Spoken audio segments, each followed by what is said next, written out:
Hey, it's Brian and Max here at the Dark Horse booth at New York Comic Con 2019. And if you can't wait for The Last of Us Part 2, which launches next year, in February specifically, and you want a big, awesome statue that celebrates it, well, too bad. You missed your opportunity. Yeah, so in addition to announcing the Collector's Edition, which Dark Horse also worked on, they revealed this wonderful collector-grade statue, which is limited to 500 pieces. And those 500 pieces sold out in an hour. And it's actually, the statue's sitting right here, and we're going to take a look at it. But the good news is, we talked to one of the reps. They're going to be having some more Last of Us collectibles on the way, so keep your eyes peeled for those. In the meantime, here's the statue that only 500 people will have. So here's the statue. Tons of incredible details here. One of my favorite things, like sort of subtlety, is the little rippings that you see on Ellie's sleeves and also at the bottom of her jeans. You know, when you're just out with a pair of jeans and they get kind of torn up at the bottom? They have that there. Through the 90s. Yeah, the scuffed up look on her off-brand Chuck Taylors is super interesting too. I really like the backpack, the folds on it and everything, the little patches, the way it's creased open and she's got some arrows sticking out.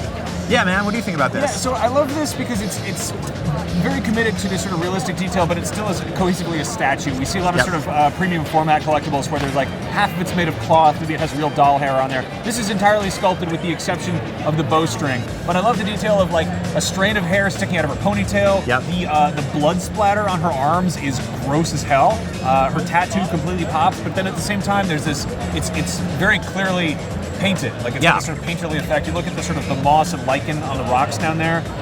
It's just it's a gorgeous collectible. So it's nice to see, a high-end game getting the high-end statue treatment. I think my favorite thing about this statue is the pose. It's got this it perfectly embodies that sort of stealthiness. It's like you can hear her being quiet. There's a sneakiness to it. It's not a hero pose, it's a desperately stab someone in the throat pose. Yep, like she definitely just killed someone and is about to kill somebody else, and she's sneaking off to the next place because people can hear you in that game, and they all have names, and you're gonna feel bad when you kill them. So that's Ellie from The Last of Us Part 2 in all her bloody glory. That statue originally went for $180, so there's your baseline when you go on eBay trying to hunt one down. You're going to pay significantly more than that. But like Max said earlier, good news, they are making another one, and you will be able to get a chance at getting that, but until then, this one is just, you're out of luck, man. Yeah, but hey, if you like other video games, Dark Horse is making lots of stuff with that. They've got a huge line of Witcher things. I think there might be Cyberpunk around the corner, and they're doing Zelda, they're doing Halo, they're doing all kinds of things. Collectibles, they're everywhere. They're all around us. More collectibles, video games, and everything else. Keep it right here on IGN, yada, yada, yada.